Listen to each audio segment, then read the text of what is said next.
नफरतों की यहाँ पर आग लगाई किसने, मुल्क के चेहरे पे धूल उड़ाई किसने, किसने बर्बाद किया, कौन है तेरा दुश्मन। ऐ मेरे प्यारे वतन, प्यारे वतन, प्यारे वतन, ऐ मेरे प्यारे वतन, प्यारे वतन, प्यारे वतन। किसने नफरत की दीवार उठाई लोगों, किसने मासूम पे तलवार चलाई लोगों, किसने हर सू यहाँ तकरार मचाई लोगों, किसने उल्फत का यहाँ कत्ल उजाड़ा गुलशन। ऐ मेरे प्यारे वतन, प्यारे वतन, प्यारे वतन, ऐ मेरे प्यारे वतन, प्यारे वतन, प्यारे वतन।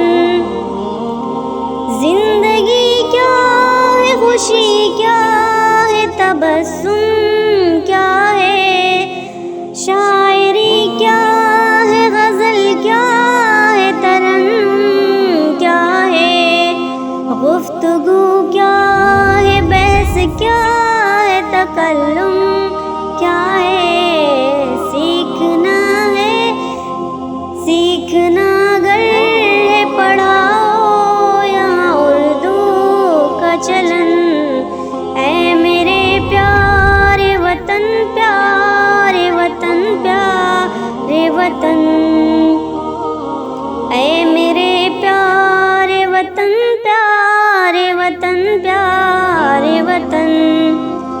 आओ इस मुल्क की फिर शान बढ़ाए लोगों, प्यार उल्फत का शजर आओ लगाए लोगों, भाईचारे का इल्म और उठाए लोगों, गुल मोहब्बत का खिलाए चलो आंगन आंगन। ऐ मेरे प्यारे वतन, प्यारे वतन, प्यारे वतन, ऐ मेरे प्यारे वतन, प्यारे वतन, प्यारे वतन। तब किसी घर से नहीं उठेगा नफरत का धुआं, कहे कहे रक्स करेंगे गली कूचे में यहाँ। मुल्क मेरा था रहेगा वही जन्नत का निशान, ये मोहब्बत का दिया हो के रहेगा रोशन। ऐ मेरे प्यारे वतन, प्यारे वतन, प्यारे वतन, ऐ मेरे प्यारे वतन, प्यारे वतन, प्यारे वतन।